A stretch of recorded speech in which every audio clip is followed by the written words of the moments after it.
Okay, there's a guy that just killed somebody. He's running around with a gun, so we're behind him. So maybe get out of here. Yep. That's the case. We're going home. Yep. Yeah, convicted of murder, sentenced to life in prison without the possibility of parole. A 2 News investigates, forced to wait more than 4 years to obtain body camera footage of the capture of parole fugitive Terence Vos. Audio from it raises serious questions about Voss parole agent. Chief investigative reporter Wendy Halloran tonight looking at those questions to one of the agent's bosses. Wendy. Well, Heidi and Mark, this all stems from my reporting in 2021 on parole fugitives engaging in deadly acts. On this night, a killer was on the run, and for Salt Lake police, it was a public safety nightmare. But my investigation found when they previously asked another agency for help, they said no. A warning, this story contains graphic images. You shot her 10 times, man, and you watched her bleed out. You watched her bleed out. You watched her bleed out, and then you ran like a chicken. You ran like a chicken, and then you let her die on the side of the road by yourself, man. Way to be a man. Way to be a great man. A grisly crime scene. Shandon Scott's body under the white sheet. Voss jumped off the freeway, on the run for hours. Salt Lake police detectives Chris Nilsson and Dale Nicholas searching a neighborhood. Detective Nicholas. Show me your hand! Show me your hand! Show me! Do not move! Do not move! Get on the ground! Saw Voss climb over the fence. Voss ran into a parking lot. Detective Nilsson. I got him. Police department, get on the ground! Get on the ground! Get your hands up! Got you. Taser, get on the ground. Salt Lake Police and its gang unit had been looking for Voss since January 30th, 2021. He assaulted Shandon, breaking her leg. Is it Shandy? Yeah, it's Shandy. Really?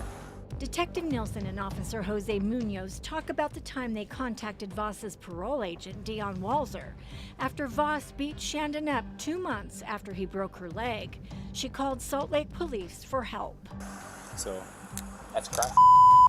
parole officer wouldn't tell us his location. They wouldn't give us the GPS location. No, they wouldn't. I remember that. He's like, no, I'll figure it out. Because he's working a case. Crazy, bro.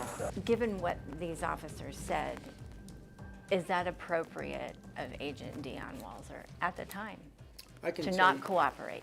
I don't know. I wasn't part of that conversation, but Dion Walzer should not have denied that data if we had it. What they said implies, if you will, that they were getting no cooperation from Agent Walzer, who was Terence Voss's parole agent. Utah Department of Corrections Deputy Executive Director Mike Schoenfeld. Right. Yeah, I heard what they said. Despite what the officers allege, Schoenfeld could not answer questions I had about Walzer's supervision of Voss due to the pending lawsuit against UDC and APMP, in which the Voss case is a critical component. In my investigation that aired in 2021, I pointed out Walzer didn't follow department policy when supervising Voss.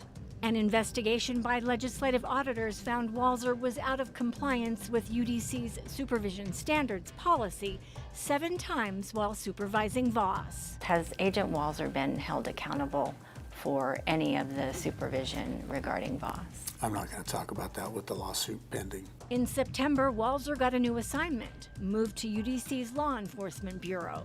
Is that a promotion? It is not. It's a lateral transfer. UDC recently transferred its fugitive responsibilities to the Law Enforcement Bureau. Walzer, who lost track of Voss, no longer supervises offenders in the community, but now as an agent with the Law Enforcement Bureau, he's a fugitive hunter.